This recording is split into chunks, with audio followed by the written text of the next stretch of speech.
Welcome, everyone. Welcome, welcome, welcome. As you come in, we are so happy to see your faces. Some of you still in the waiting room. We haven't quite seen you yet. It's just a moment as everyone arrives, and as they do, and as you do, I invite you to take a deep breath. Ooh.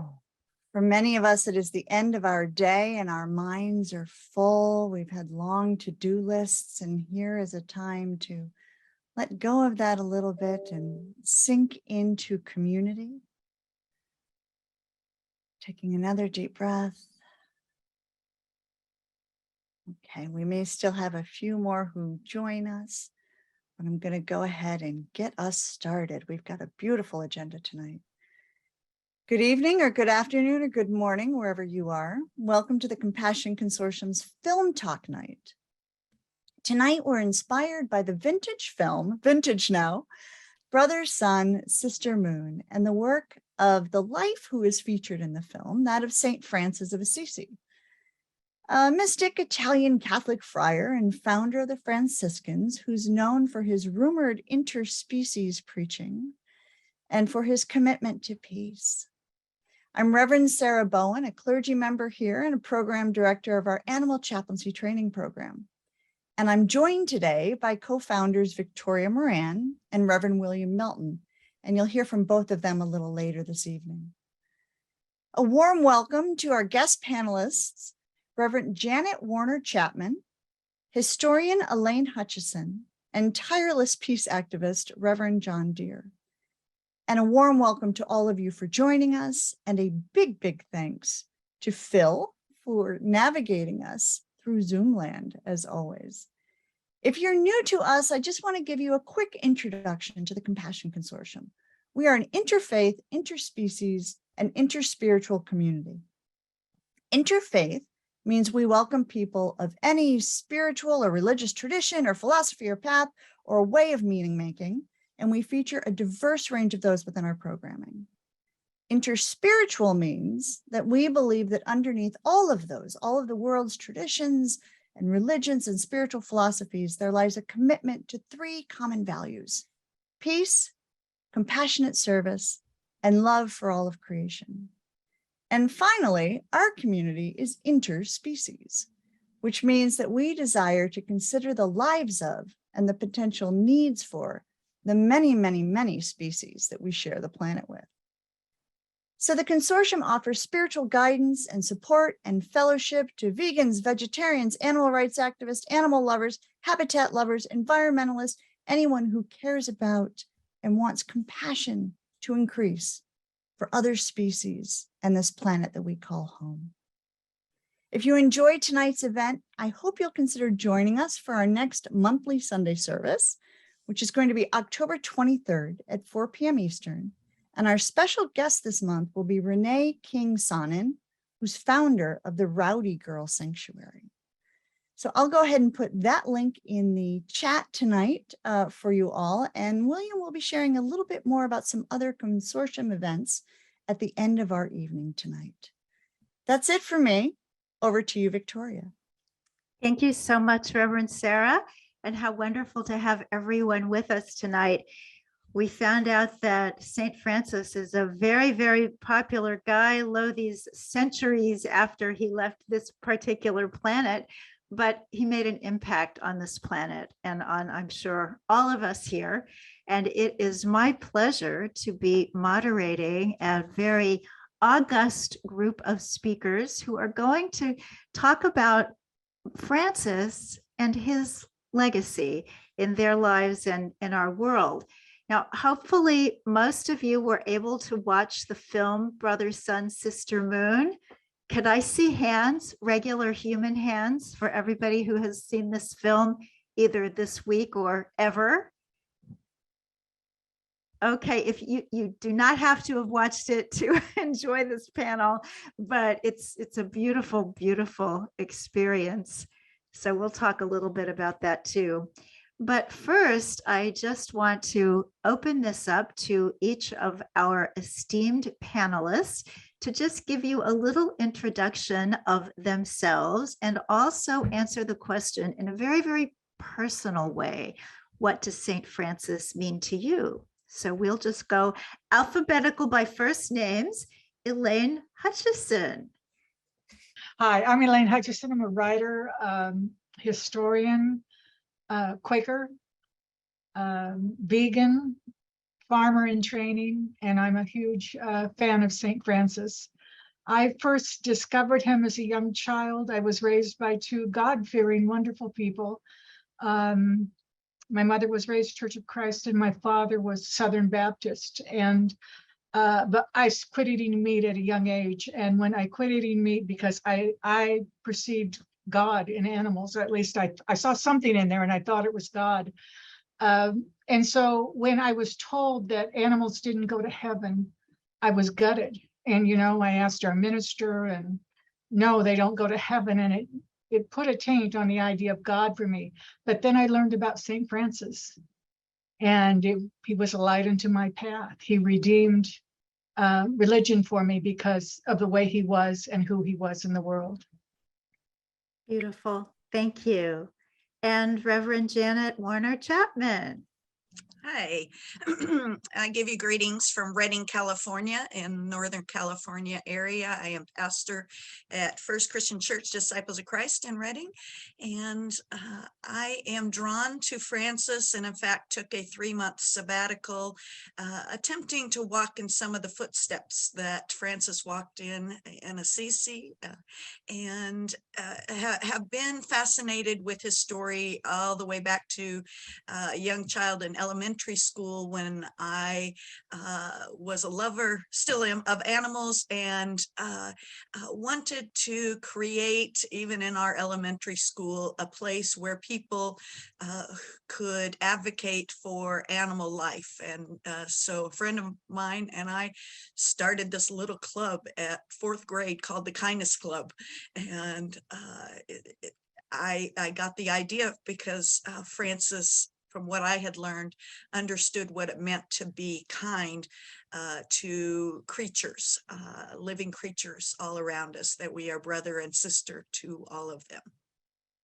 Lovely. Thank you so much. And Reverend John Deere, we are so happy to have you with us. We're so happy to be introduced to you by Bruce Friedrich, who was the very first person ever interviewed by the Compassion Consortium. And now we've kind of come full circle. Thank you so much for your presence this evening. It's a blessing to be with you, Victoria, and Reverend Sarah, and everybody. Thank you so much. And thank you for mentioning Bruce. We were in prison together, as you do if you work for peace. I'm John, call me John, and I'm a Catholic priest and a longtime peace activist. I've been working for peace and disarmament in the world full-time for 40 years. I'm 63, and I live here in California now, and I don't know, spoken to 1 million people about peace and nonviolence. I've written 40 books on peace and nonviolence, been arrested 85 times for peace and justice, and traveled the war zones of the world, and just work at this nonstop, even as the world gets worse. And like everybody, have loved Francis my whole life, since I was a little kid, really. And I have studied him and been many times to Assisi and worked with many Franciscans and given talks and led tours to Assisi. Victoria, can I give in a nutshell my take on Francis, which sort of why I like him? You can put it in a coconut shell. Big Okay. See, what I've learned from my fanatic studying of him is he was very rich in Assisi. It was the feudal Middle Ages, and he was recruited for war. And he went off, and Francis killed people.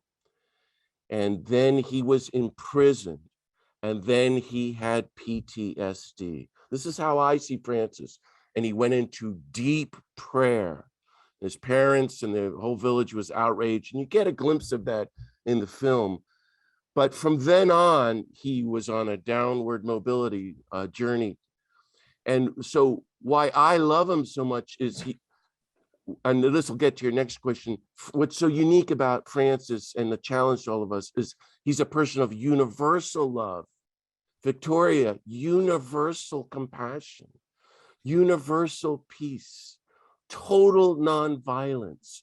So he becomes a person of prayer, and then he's with the poor, but he's doing penance, and then he's encountering the lepers, and then he's forming community and going deep into poverty, and then he works for peace and gets involved in the crusades to stop them. And along shortly before he dies, he writes that beautiful canticle to creation. So there's so many stories, but so what I find so amazing is he was making peace with himself, making peace with God, and then making peace with everybody in Assisi, and they all hated him. For 5 years, they threw rocks at him. And then making peace with everybody in the world, including the evil enemies, and then making peace with the animals, and then making peace with brother, sun, and sister moon.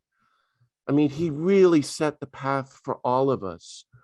Universal compassion, universal peace, total nonviolence. All the religions point us in that direction. The movie gets us with the music and all into a little bit of a heartfelt opening toward that. But it's so darn exciting, Victoria. So thanks for having me. Oh, absolutely. Absolutely. Well, Francis is something of a rock star, and something that I learned just in preparing for this evening is that Brother, Sun, Sister Moon is not by a long shot the only feature film about this man. I think there are something like 15 of them, including Francis of Assisi, which was made in 1961. And a little interesting bit of trivia is that Dolores Hart, who played Saint Clare, went on to become a Franciscan nun. So actors out there, watch out what you act in.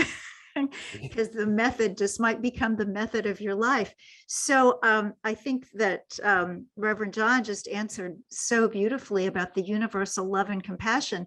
But would any of you like to jump in with any more ideas on why Francis? I mean, I'll bet Benedict and Ignatius and a whole lot of those guys were very cool and had really interesting lives, but they're not on Netflix.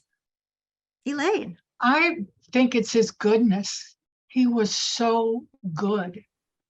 And I often have wondered what it would have been like to have met him during his time. It wasn't the brightest time in history.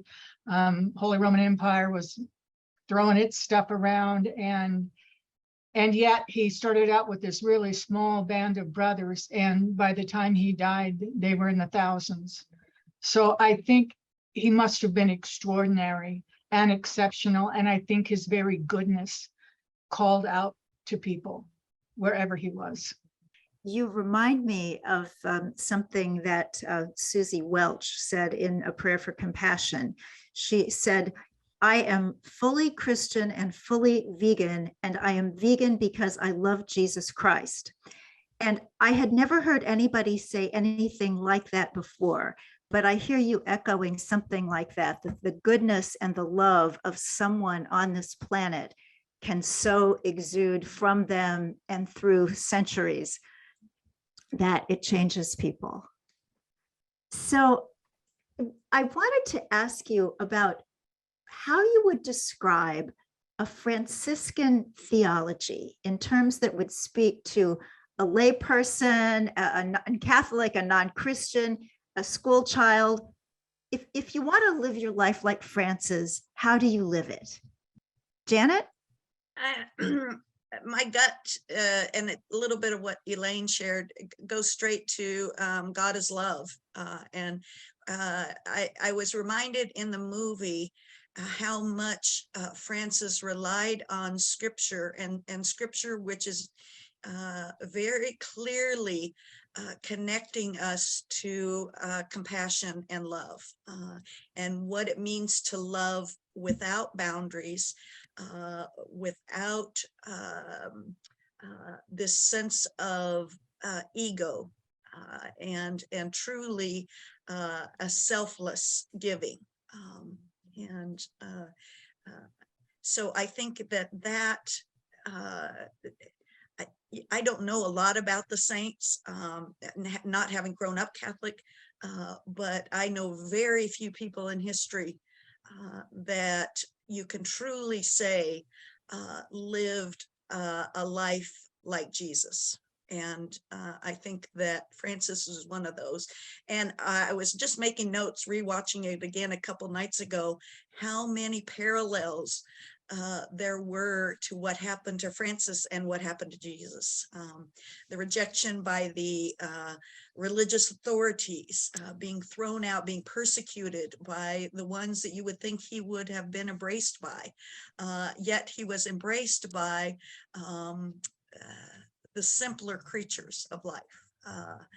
Whether it was in poverty or in animal life, birds, and his sheer appreciation and awe for beauty around us. Thank you. John? Well, I think he was totally in love with Jesus, and he is the closest example to Jesus that we have. But his life was so big and is so universal, and it seems so accessible. He's not threatening. It seems to be that he's not threatening, so that he inspires us wherever we are.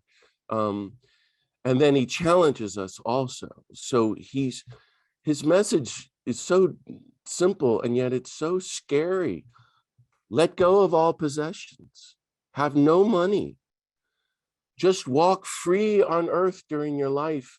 Love everyone, love every creature, be compassionate to everyone, be totally nonviolent to everyone, love God. He's just doing the gospel. Follow Jesus, see to make friends, build a community, and try to change the world through the power of love. Now, I can say that, and we saw the movie, but he was much, much more than that. He was actually a community organizer. He was a movement builder. I mean, before his death, he had 2,000 members of the Order of Friars Minor. That's an incredible accomplishment. It's something if you can get 10 in a peace group in the United States. He had 2,000 lifelong members, and he was politically challenging. He was hated in town, not just by his family. Everybody hated him, and they all thought he was crazy. And he was associating with lepers, and you can't get more evil than that. And then he walked through a war zone and associated with the enemy. Can't get more evil than that. And I don't know if you know that, Victoria, but when he came back at the end of his life, the community of 2,000 monks, Franciscans, they were called the Friars Minor, were meeting and in effect voted him out of office. They were so horrified by his politics. And I find that very powerful too. So there's so much in the movie doesn't explain. He went away and ended his life in a cave, very sad, but went deeper into God and deeper into prayer and deeper into universal love and ecstasy, really, and oneness with Mother Earth. And, the world gets worse by the minute. We're now in a world of permanent warfare. We can destroy the planet with nuclear weapons. We're as close to nuclear war as ever. We're destroying Mother Earth with digging up fossil fuels and catastrophic climate change. There's more extreme poverty than ever before. 4 to 5 billion people in subhuman poverty. Could go on and on with the violence. Francis addresses all of that. He shows how to respond to all of that through love. Make peace with the earth, make peace with the poor, make peace with your enemy, make peace with God, make peace with yourself, make peace with your local community and the universal community. He's really the epitome of the peacemaker. I'll end with this, he goes way beyond Mother Teresa, for example, whom I knew and worked with. He's much more like Gandhi in the sense that he has a political, universal vision to transform the world so that everyone would have food, water, housing, healthcare, jobs, and equality and dignity, and that every animal and creature could live in peace, and that Mother Earth could be, peaceful. It's such an inspiring story. Let's look at him, panel, in his time, and then back to our time, which you've described so well. So his time was no great shakes either. And we mentioned a little bit of that already, but it seems that the kind of mystical spirituality that he was living was in direct contrast to certainly the church and probably what most people wanted for themselves as well. So let's put him in Assisi in the 13th century. What do things look like to him? What does the church look like? And certainly when he goes to Rome, when he's able to meet with the Pope, the contrast between his life of voluntary poverty and the great wealth that he sees in the Vatican, that must have been quite a thing. So he didn't have much education, and when you look back at that time 100 years before, and John can jump in, priests were married, or they were having mistresses. There was even part of the Catholic Church that wanted to put the children of priests into slavery. It was not the Catholic Church as we know it now, and education was not a big thing. He went to school approximately 3 years at the church, and I think first saw lepers there as well. They had a small 10-bed hospital there. So I think what fascinates me about him is when he does give up everything and he does go into this extreme poverty, all he knew of God was experiential. God was a complete experience to him. He wasn't preloaded with a lot of scripture. He wasn't, I don't think his conception of God was taught to him very deeply within the church, just simply because he didn't go to school very long. There wasn't much of it in him. So when he started to experience God, it was all experiential. His knowledge of God was experiential. And I think that's a big thing in his life. And well described by a Quaker, I would say too. So, John? Well, so we can talk. I hope we'll talk for the rest of our lives about Francis and Clare and all of them, what they did. I think he was really dedicated to the church, but he was ultimately dedicated to Jesus and to God, and that's the very big difference. So I feel I maybe we all feel that too. I mean, the church is, maybe we could call it however we call it, a community of followers of the nonviolent Jesus. You could define it. But the point is Jesus, or the point is the God of unconditional love, universal love, and universal compassion. He was very obsessed with 3 verses from the gospel, follow me, take up the cross, get rid of your money, and don't take anything on the journey. Those were the rule of the Saint Francis. And he was an ordained deacon, which is something you forget. My concern is, this is a secret thing, and I probably shouldn't tell you, Victoria, but I think he would have scared me. I think he was probably a lot tougher than people realize. When you go back and read the historical books, he's a tough guy. Now, there are a lot of tough people, and Mother Teresa could be tough, and Dorothy Day could be tough. Apparently, Gandhi was gentle as can be. I knew Thich Nhat Hanh very well, as gentle as can be, and laughed, and so much fun. I don't get that impression of Francis. I certainly don't get that of St. Ignatius or St. Benedict or St. Dominic. They were all tough guys.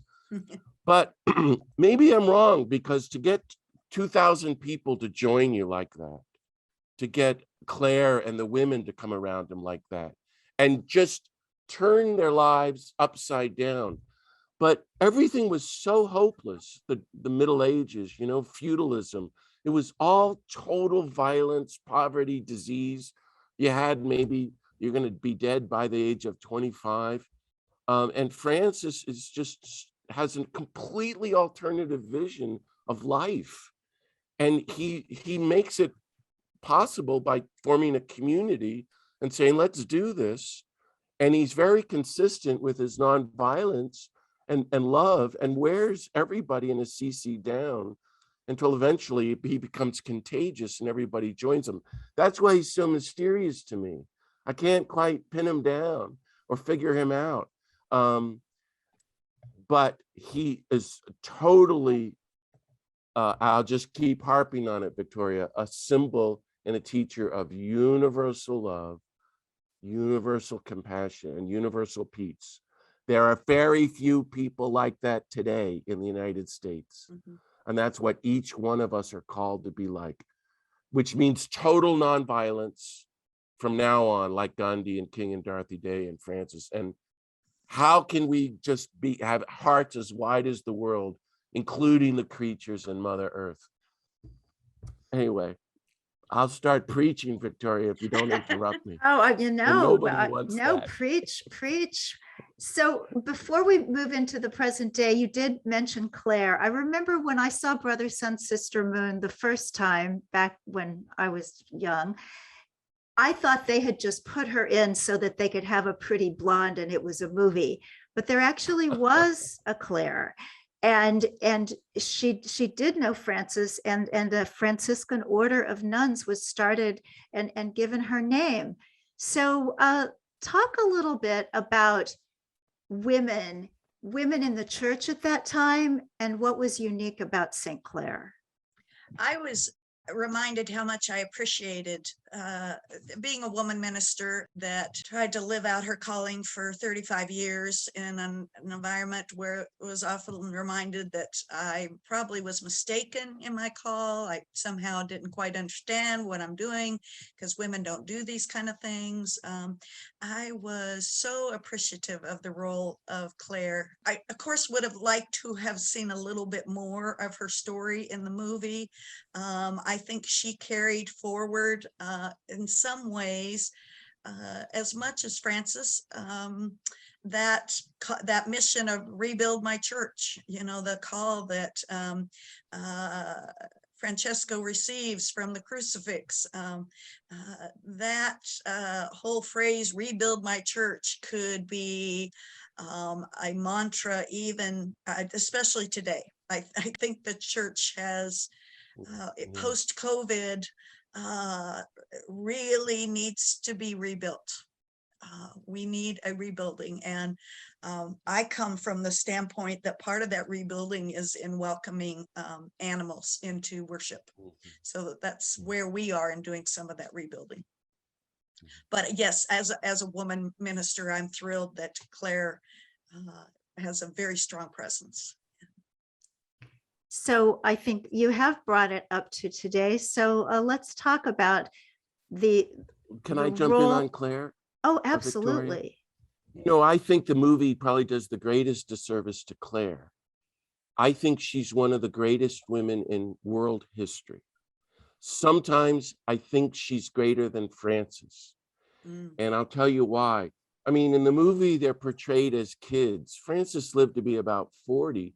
Didn't Clare live to be like 80 years Longer. old? Yes. She lived a lot longer and, you know, helped tell the story. And she did so many firsts. It's hard to appreciate her greatness and way beyond a feminist. I mean, in the Catholic Church today, we have Joan Chittister. She's the most prophetic woman in the Catholic Church in the world right now. And I think Catherine of Siena is like that. She's a doctor of the church. I think of Clare that way. And, you know, like many decades after Francis was dead, for example, Victoria, just one little example, if I may, the next town over is going to invade Assisi, right? So one night, and they're now living, the community is in San Damiano, the church. It's a community of women only, praying and doing service, good works for the poor. And by the way, Francis wrote the Canticle for Creation there with Clare in the community. Francis is now long dead. One night, thousands of men from the next village over come to wage war on Assisi and destroy it. And all the men of Assisi are running around crazy and they get out their swords. This is so amazing. Clare and the community goes into the church and takes the Blessed Sacrament. Now, in those days, 700 years ago or whatever, this would have been this huge, big gold monstrance with a host in it. And she apparently walked out onto the hill with the Blessed Sacrament, with all these women dressed in their robes. The soldiers, everybody's Catholic, see this, fall to the ground, totally freak out, and everybody runs away. There was no war. Now, the men would never have thought to do that because no one, they just thought she was crazy. But that's Gandhian symbolic nonviolent direct action, just to try to unpack it. This is Kingian nonviolence.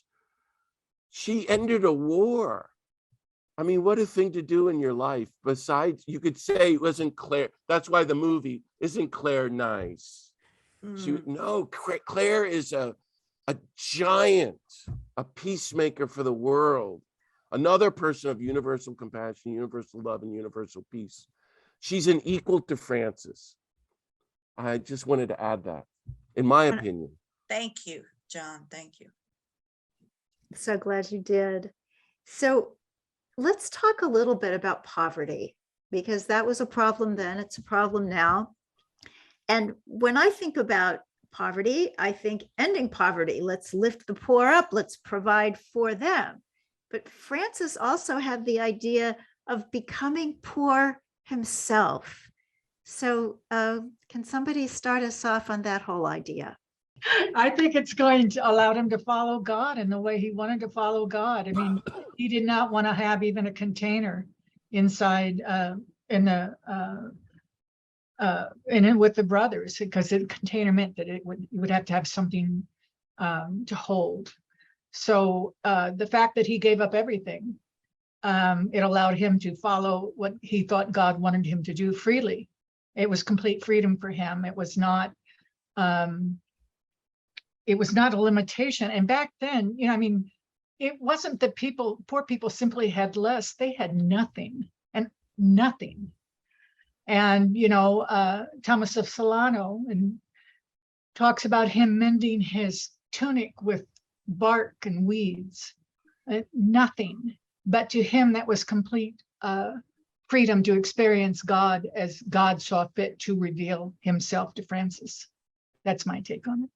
I'm trying to remember who it was that shared with me. It may have been the guide I had while in my time in Assisi, because I asked about this. I'm an American tourist in Italy, and I could have never afforded it were it not for the grant from the Lilly Endowment. But again, you're really aware of the amount of wealth that Americans walk anywhere with. We are just so different from the majority of the world in what stuff we have with us and carry with us. And so I was questioning this, and there was a gentleman there walking the streets in Assisi in a burlap sack and a stick and barefoot. And I said, oh, is he trying to be like Francis? And he says, no, he wants your money. And I was really torn. Well, maybe I should give, I don't know how to respond to this. And the guy turned to me and said, you remember the story of Mary and Martha in the Bible, that they hosted Jesus in their home, and Jesus didn't turn to them and shame them for still having their home, not walking out of their home and leaving their home to follow him. He actually felt welcomed by them.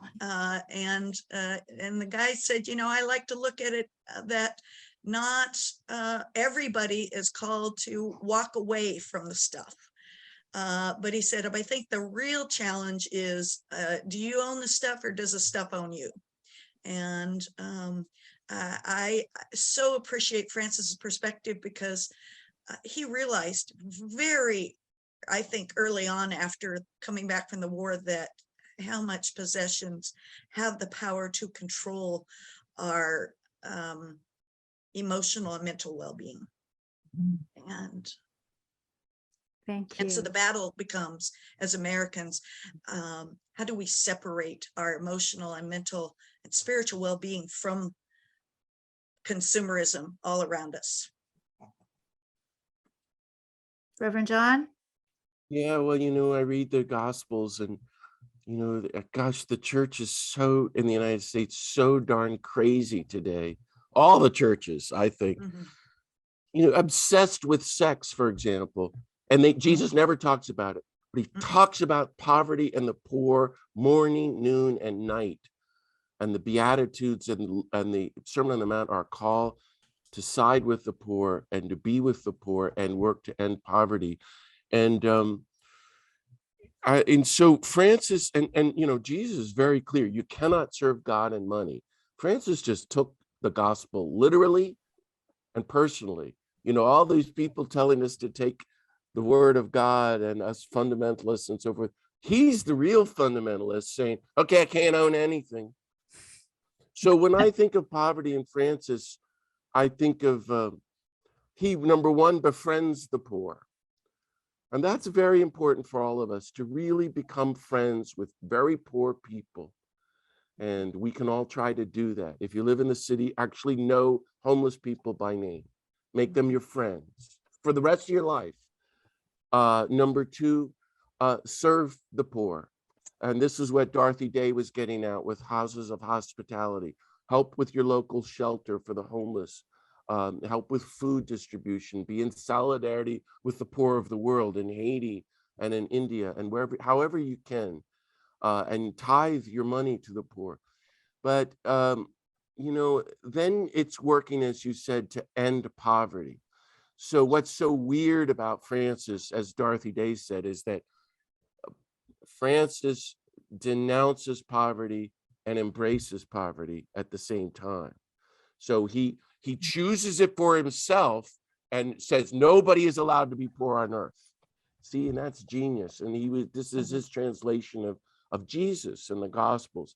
So he says these outrageous things like, I'm married to Lady Poverty. So he owns nothing. But remember, he was really rich. He has PTSD. He spent time in prison. I spent time in prison. It changes you. And in war zones, it changes you. And you don't really need anything anymore. And I loved what you said, Elaine, that if you go deeper into downward mobility, letting go of your possessions and your money, and then all that comes the baggage with it, privilege, prestige, power, you move into total dependence on God. If you're rich, you don't need God. If you're poor, you need God. You got nobody else will help you. Only God's going to help you. But so Francis, if I may, Victoria, went even farther than that. My favorite quote, I bet you nobody knows it on this Zoom. Maybe you do. I hope you do. And I learned it from my friend Daniel Berrigan 40 years ago. I'd never heard it. And you don't see it in any of the Francis teachings. Because again, I'm coming at this that Francis was ultimately against all forms of killing. And poverty is slow killing, slow violence. So Francis said this. We know he said this because no one ever said it before. Well, if you're going to have money, then you're going to get some possessions. And then you're going to have a house. But the minute you get a house with a lot of money and a lot of possessions, people are going to be jealous and envious, and they're going to covet it. So you're going to need to build a fence. And then you're going to need to build a wall. But then that's going to make people even more interested in what you got. So they're going to try to come in. And so then you're going to need some weapons. And you're going to need some swords to fight people coming in. So Francis said, we don't own anything and we're at peace with everyone. I think that's brilliant logic, and it's a translation of the gospel. Now, you and I want to expand that to the whole United States and the world, so that we're not just talking a personal, private piety or spirituality. This is a social spirituality. The United States is 4.8% of the world's population. It controls 60% of the world's natural resources, at least.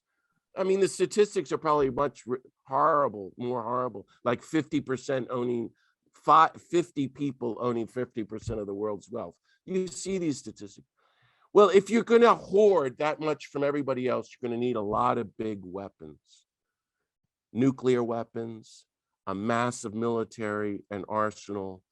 And so Francis was right, as Gandhi and Dorothy Day later did. Francis was connecting voluntary poverty with peacemaking, which leads to deeper prayer and to God. And Jesus said all of this in the Gospels. It's just that nobody ever took him seriously, and we still don't. Francis is saying you have to do all of this. You have to pray to God. You have to be poor. You have to be one with the poor. And then you have to go and make peace. And then the more you do this, the more you find there's more to make peace with. All the creatures, then Mother Earth, and Brother Sun and Sister Moon. And the more you let go into total powerlessness and total poverty, the more you're one with everyone and the whole universe. It's such a mystical experience. And then you moved into just ecstatic joy. So we're talking here about the politics of mysticism, which Francis really unpacked maybe in a new way that the whole world has still been able to get access to. Forgive me for talking so much, but I get excited by Francis and Clare.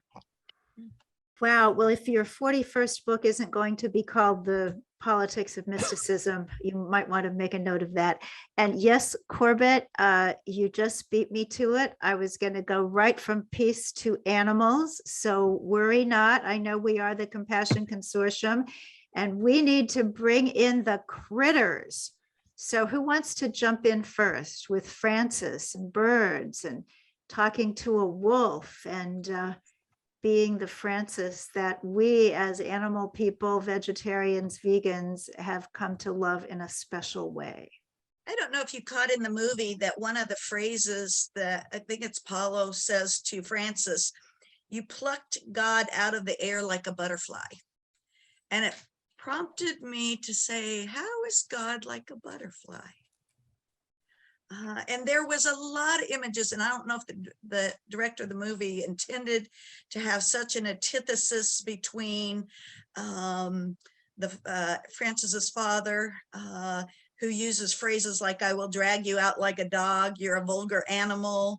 But then Francis is using phrases like, I want to live like the birds in the sky. And then even the Pope, before he kisses Francis's feet, saying that God has given you the ability to see and communicate with God through God's creatures, and that's an incredible gift. I just want to say I appreciate you folks, Compassion Consortium, for highlighting the role that this movie does to bring out some of the sacred aspects of plants and animals and that kind of thing. I appreciated that greatly. Animals like this movie too. We used to have a cat who loved to watch this movie because of the birds. And I noticed the other night that our pigeon, blind in one eye, so he has a little trouble watching TV, but he heard those bird sounds. And then he literally sat and watched the movie through his one eye that can see. So it's pretty good when you make a movie that has multi-species fans. So Francis and animals, Elaine, John. Elaine, do you want to go? Go ahead, Elaine. You're funny. You know, it's a big thing for me. And if anybody investigates this man and wants to learn more about him, and you're an animal person, I would plead with you to find your own truth, because as I wade through the Catholic literature and all the lives of Saint Francis, there was a man named Bonaventure who was a general minister of Paris, who, when he came in, he was born in, I think, 1221. He was born 5 years before Francis died. But when he came into power, he said the only records of the brothers minor would be, the friars minor, excuse me, would be his. And the work that was done by Thomas of Solano, who lived with Francis for the last 3 years of his life.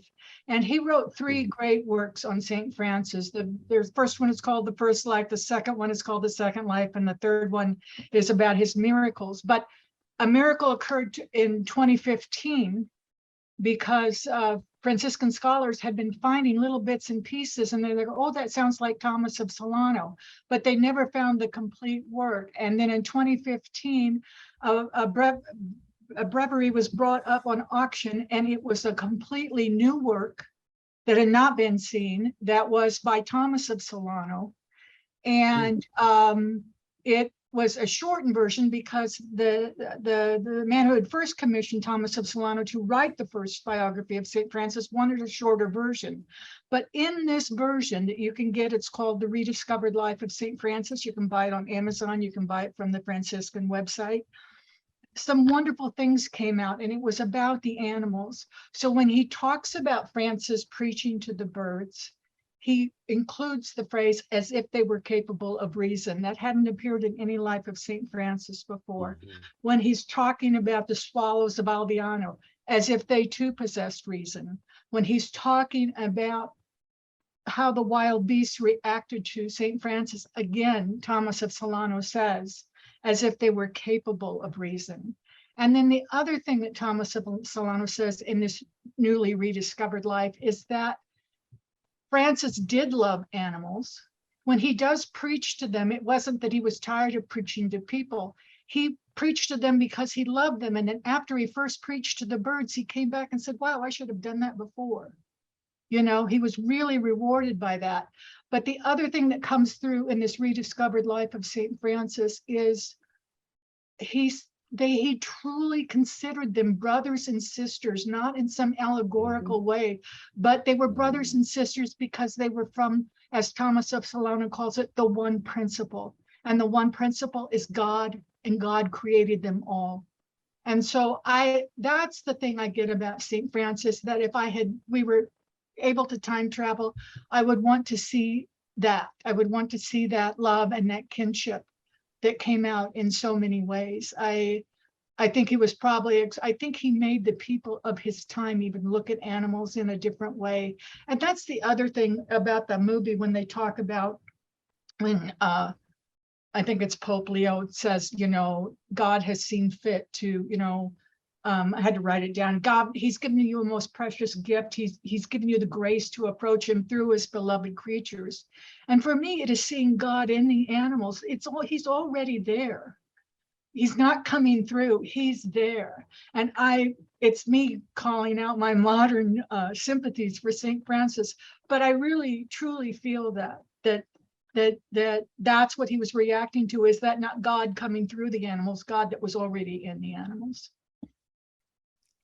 I'm so glad you said that, because I noticed that too and thought, oh, I'm just looking at that through my eyes, but I'm glad we have similar eyes. Synoptic, right? That's what you call that. Okay, John, Francis and animals. Oh, that was beautiful, Elaine, and I totally agree. Francis found God everywhere, in himself, in prayer, in the Mass, in the Gospels, in the poor, in the enemy, in the birds, in the animals, and in Mother Earth, and the stars, and the sun, and the sky, everywhere. And he was really a mystic of peace and the universality of God. That's, you know, you mentioned books. This is my favorite book if people haven't read it. Francis of Assisi, A Revolutionary Life by Adrian House. I know there's a million books. This is the one I like. I think it's the best. It's very accessible too. But you know, when I started my public journey when I was 21, well, you can't be for peace and love and nonviolence and be eating meat these days. I mean, please. And it's connected to the earth. It's connected to nonviolence. It's also, you know, it's about starvation, the food industry. And you know, what you're teaching us, Victoria, through the Compassion Consortium is to just really be alert. You're inviting us to make connections. And that's what Francis did so well, to be universal people. And I love that. So that we're one with everybody on earth. But the best way to do that, to be sure you're one with everybody, is to be with the poorest of the poor, however you can, to side with them as much as you can, to be with the enemy of your country. For us, that means Iraqis, Afghanis, people of Russia and Ukraine, everybody, Palestinians, and to be one with Mother Earth. It's just this infinite journey of oneness. When I think of Francis and the animals, you said it, Elaine, but when he's preaching to the birds, you said he was something like he was energized. That for me is the key. Yeah. We all find God when we go into nature. And I wrote a book recently about how Jesus connects peacemaking and nonviolence to the environment. It's there. Francis was a person of the Beatitudes. The third Beatitude is blessed are the meek, which is the biblical word for nonviolence in a Gandhian Kingian sense. They shall inherit the earth, which means they will be one with creation. The more you go into nonviolence, the more you're one with creation. Well, we are totally addicted to violence. We're destroying the planet with now bringing on climate change and nuclear weapons.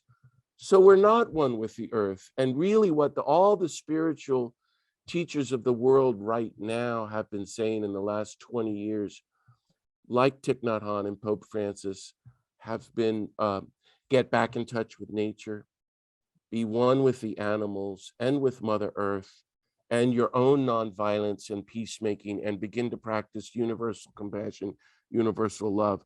And Francis was doing that all along. And he is just so remarkable. But he was being healed, by the animals of his own deep wounds. He's a very wounded person. And he didn't he wasn't going to be a wounded wounder. He was going to be a wounded healer and let his wounds break his heart open into universal compassion to love everybody. And he went forth and did that. I'd love to say a word, Victoria, about Gubbio, the wolf, but only if you have time. I don't know. Oh, please, we'd love to hear it.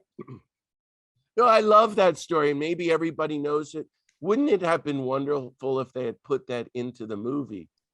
But Francis Ford Coppola was ahead of his time trying to make an accessible movie about St. Francis. But the story is the village of Gubbio, they hate animals. But meanwhile, there's a wolf trying to get in, and it's eating their chickens and terrorizing the whole village. And Francis hears about it because they're trying to kill this horrible wolf.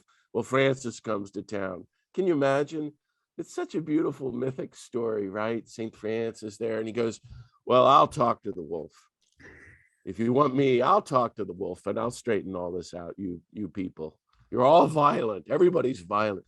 He finds out the wolf is an old guy, the poor old wolf, starving to death in the cold winter mountains. So he goes up to the wolf and he goes, what's wrong? And he sees you starving, and he gives the wolf some food. And of course, the legend is that he makes a pact between the wolf and the townsfolk. If you don't harass the wolf, if you feed the wolf won't harass you or the animals, and you all live on happily ever after. And they go, okay, nothing else has worked. And it works. And everybody lives in peace. And the wolf lives till ripe old age and doesn't bother anybody. And you go, it's a miracle.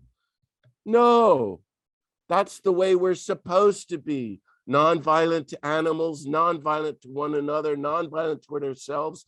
We're supposed to create a whole world of nonviolence where there's no violence to anybody, not to any child on the planet, to anybody in the planet. And you can't have nuclear weapons or bombs or kill people.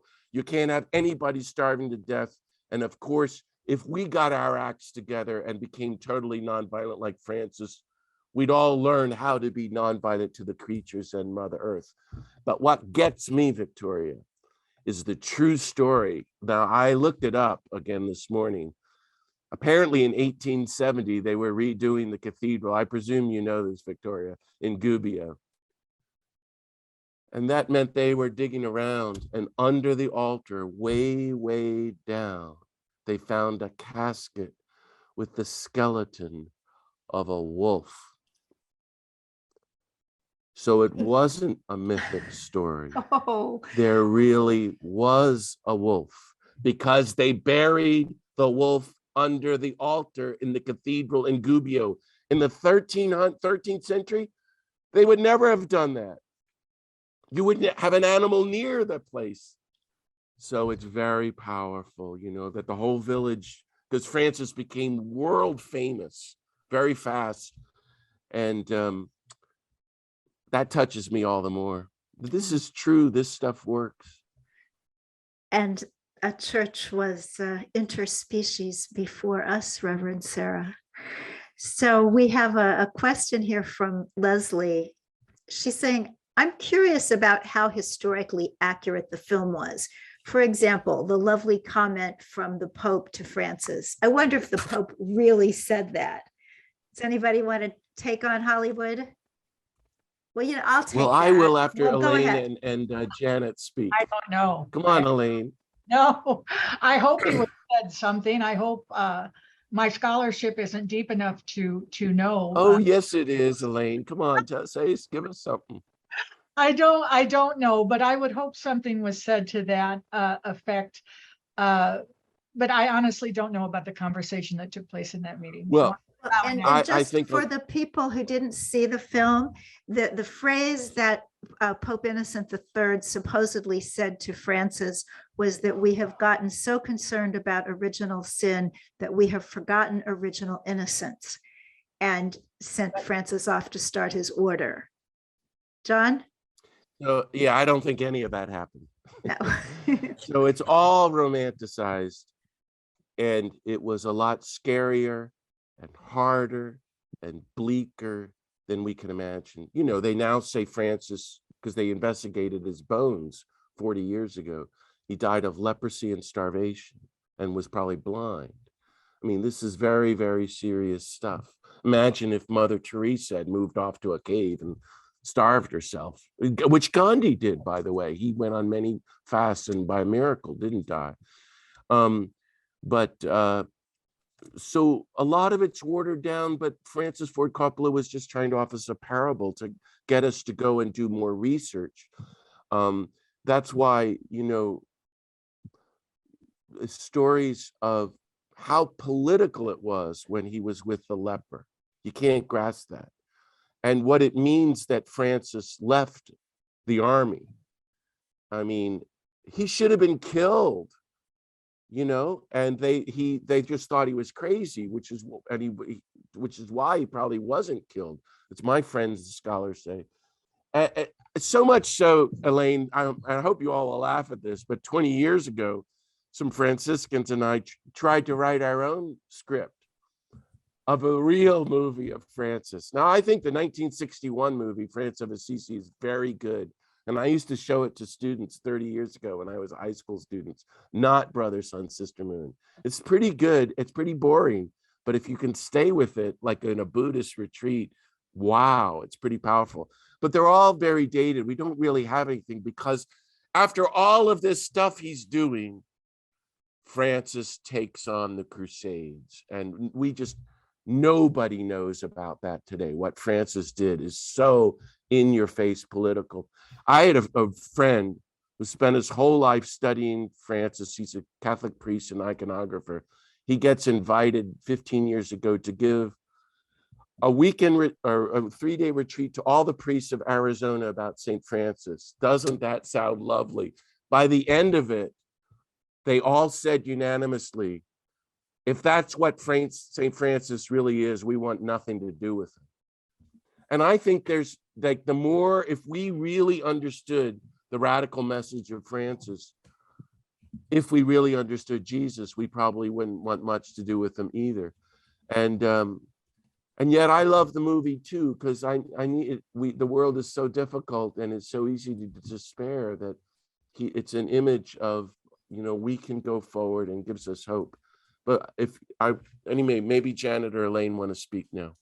I am doubtful of a lot of the stuff that was presented, historically speaking, but I still think that the idea of what Francis embraced obviously had an impact for several thousand people. And Amazing. yeah. So that might not have actually been the words, but that image of the Pope kissing his feet, I just, to me, that is so profound. Yeah. And he did say yes. He did say Yes, he to did. these He did. people who looked like beggars, Right. start your order. Start your So, own. Yeah. so It's there's amazing.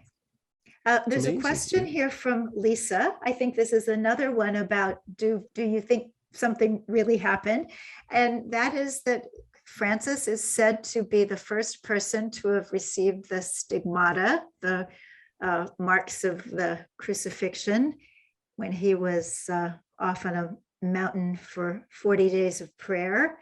So she's asking, what about that? Lisa wants to know, what about stigmata? I'm going to lead this off simply because I don't have a lot of Catholic dogma in me, but that Brother Leo related, and it just freaks me out to think of them being at Laverna on this dark hillside and sleeping, and what this angel, the seraphim, comes down from heaven.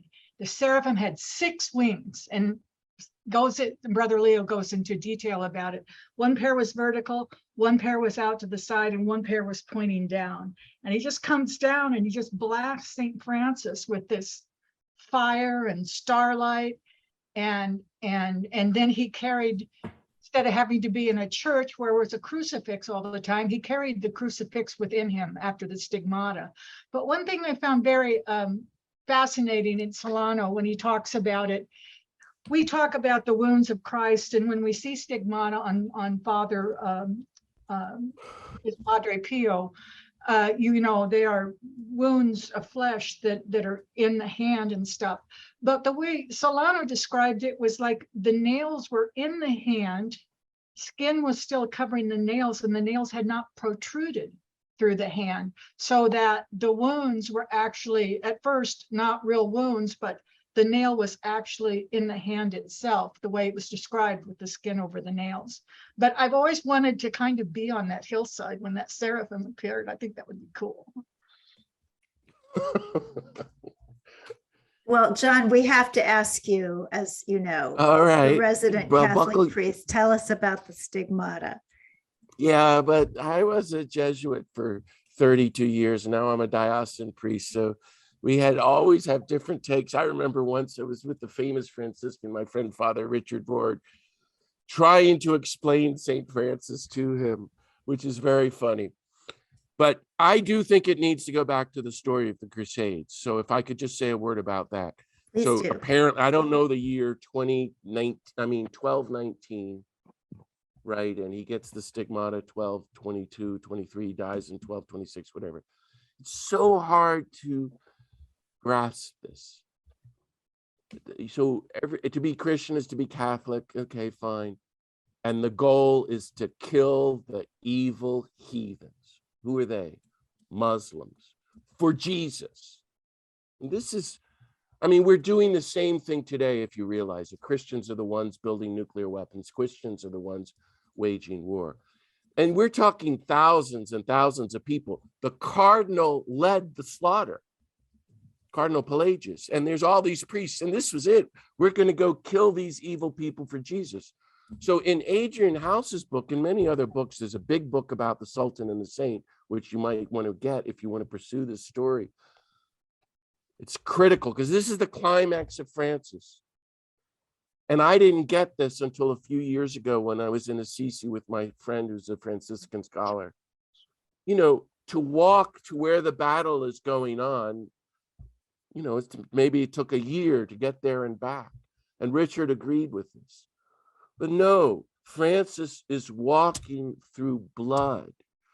And I'm going to say that so you can really imagine this is not brother, sun, sister, moon. Think of Gettysburg, bodies. And some of the writings I've said that Francis would have been up to his knees and covered in blood and body parts. He goes through the front line, through all the other Catholics and priests. Now he gets to the other side And he meets the famous Sultan who says the famous thing about, well, if all Christians are like you, we'd all be like you because you're such a nice guy and you're all about love. It's not brain surgery. It's total nonviolence and universal love. And Richard confirmed this. He comes back after meeting the Sultan. He loves his enemies. He's totally fulfilling the Sermon on the Mount. That's what we have to do today. You know, if you're going to love your enemies, you can't kill them. You have to befriend them and get to know them. That's why I went to Iraq. That's why I went to Afghanistan. Why I've been in 25 war zones, places that the US are killing people because of Francis, and Jesus tells me to. So Richard told me it was when he came back, the Catholics tried to kill Francis. I didn't know that. And that makes sense. He's guilty of treason and not just betraying the church. He's siding with the Muslims. This is very serious stuff. This is the politics of St. Francis. He's still walking back through the war zone, and he comes back and finds 2,000 friars minor meeting without him and trying to get rid of him. Now, I've heard that Francis resigned, and I've also heard Francis was forced out. And that's why he goes up to the cave. Ultimately, not only did they not want poverty, they wanted to start building buildings like the Franciscans and Jesuits have, and the Buddhists and everybody have today. They did not want peacemaking with the Muslims.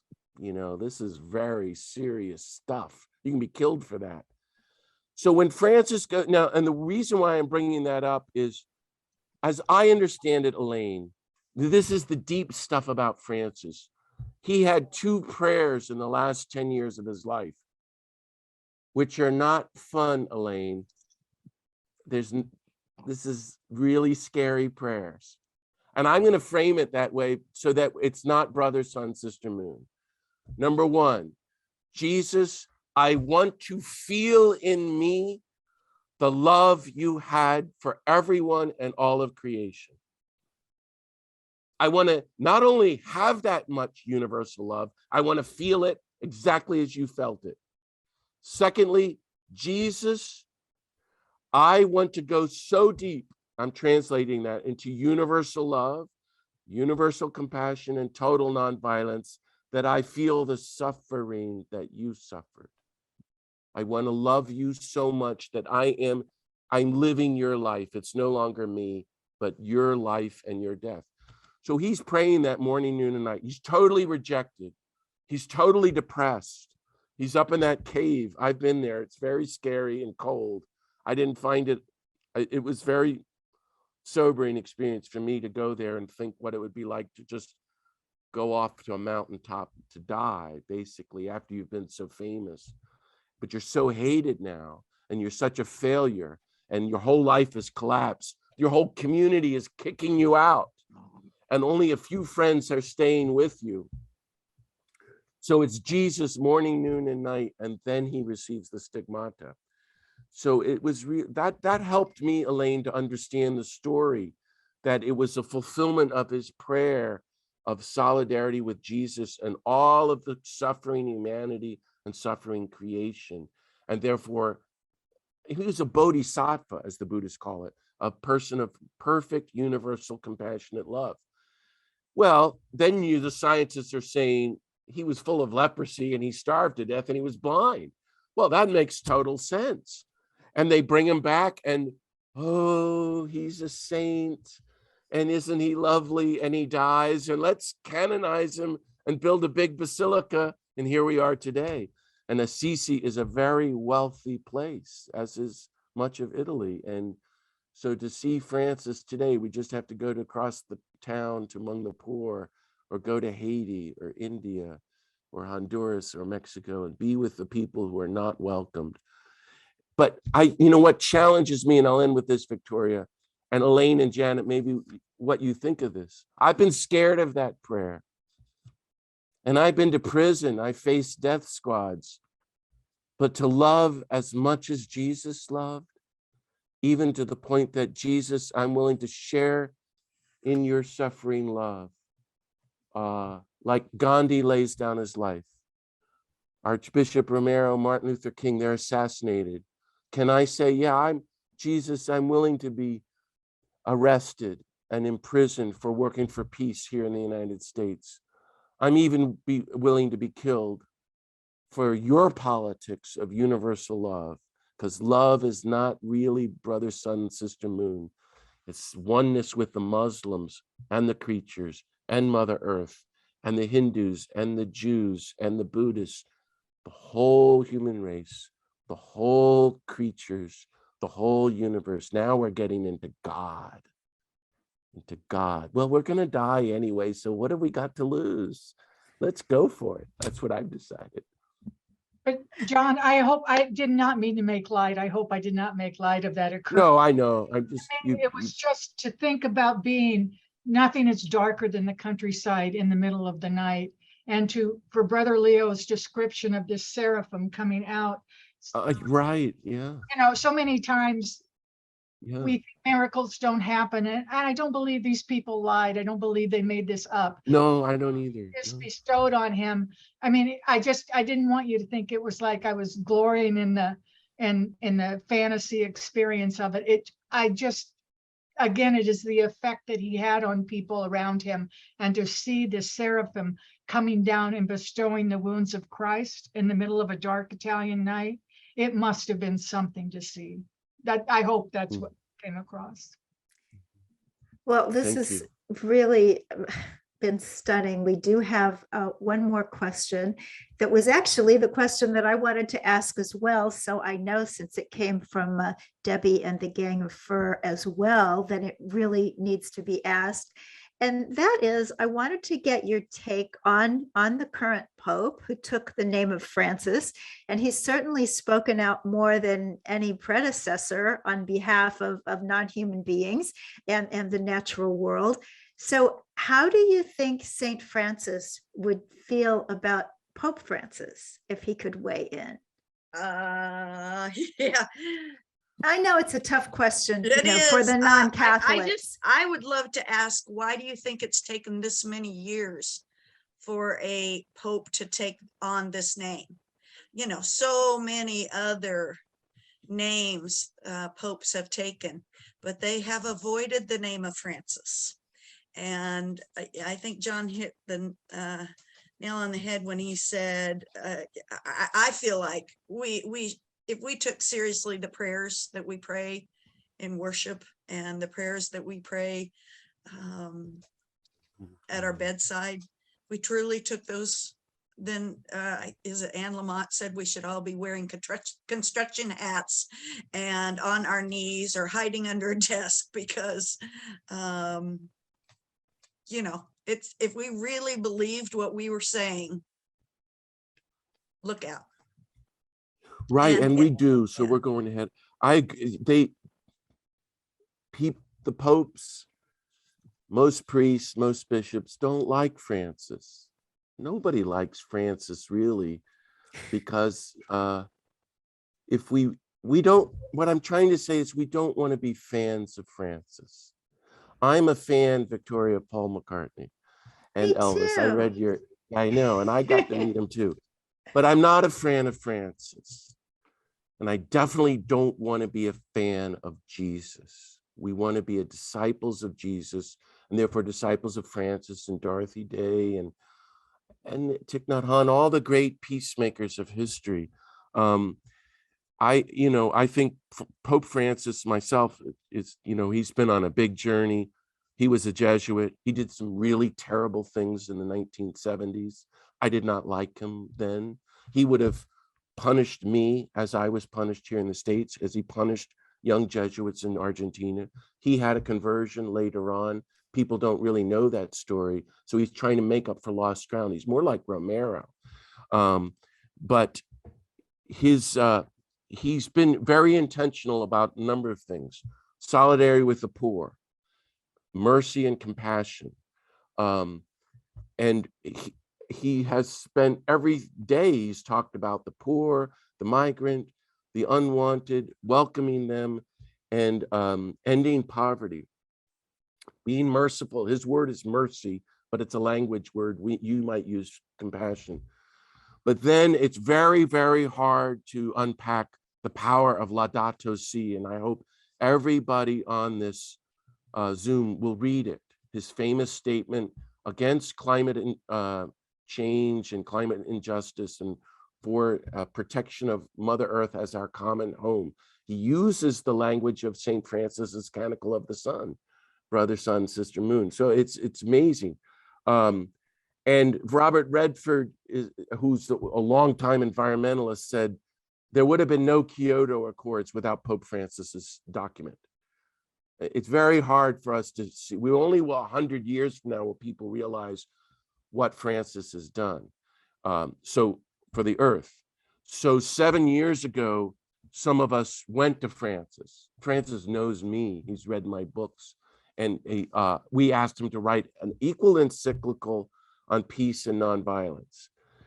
We're still at it, Victoria. I'm going back to Rome in December.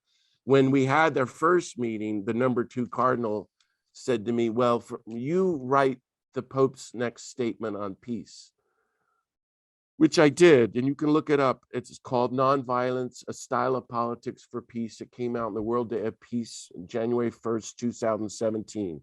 It's the first statement on nonviolence in the history of the Catholic Church. It's incredible. But it's not good enough for me. And my friends and I from around the world are trying to get Francis to make an encyclical. So if you've noticed since then, he's totally cut off any support of nuclear weapons, the death penalty. I mean, actually in canon law, that's done with. That's never happened before till now. In his rhetoric, he said there's no more just war theory, which is really the end of support for war, but he's not made it legal. So that's why we need an encyclical, which is what Laudato Si was. And I think Francis is scared.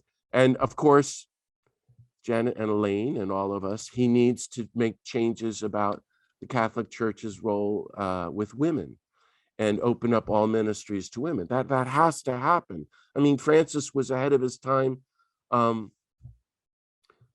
It's so hard to unpack in a second what he did, making Clare's order of poor women equal to the Friars Minor. It's so shocking. By the way, Pope Francis has said, okay, maybe there's a hell, but the question is whether anyone is in it. Certainly animals are not in it. All that thinking has changed. So he's moving toward a universal ethic of nonviolence.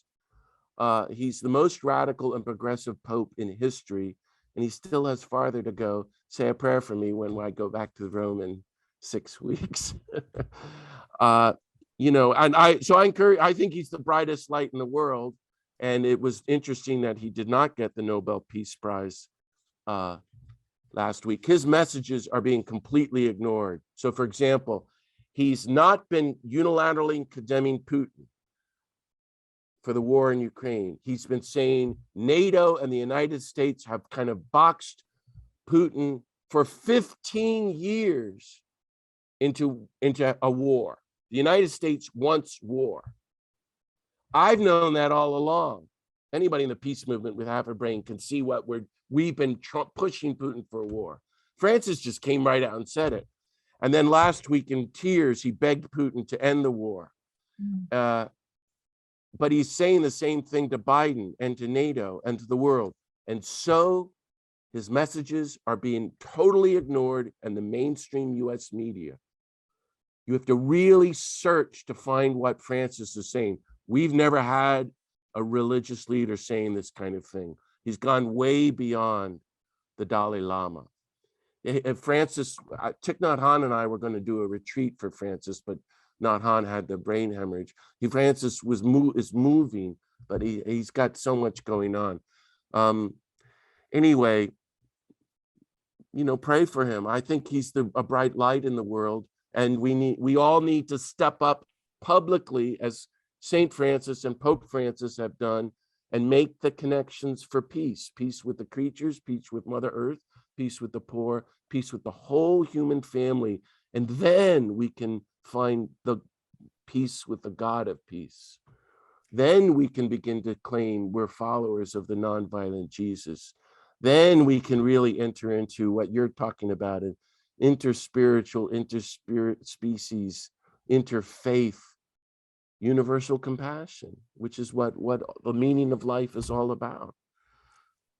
It I is think we've indeed. resolved everything, Victoria. I I'm think so so sorry too. I Good. got on a rant there.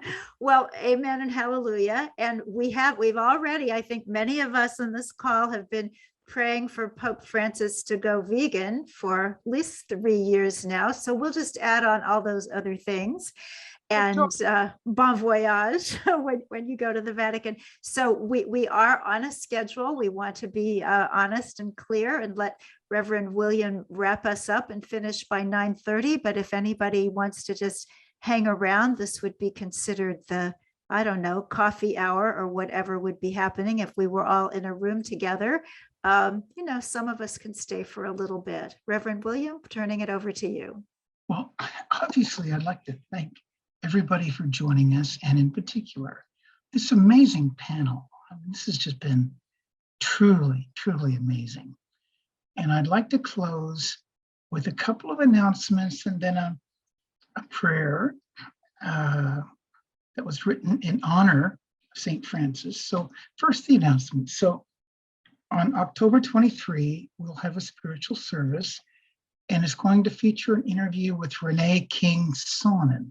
She is a founder of Rowdy Girl Sanctuary, and she's going to discuss her journey from being the wife of a cattle rancher to her and her husband's new life as vegans and owners of a farmed animal sanctuary on the site of the former cattle ranch. And so she has an amazing story. The sanctuary was born from her love for a calf whose name was Rowdy Girl, who was originally intended to be raised for slaughter.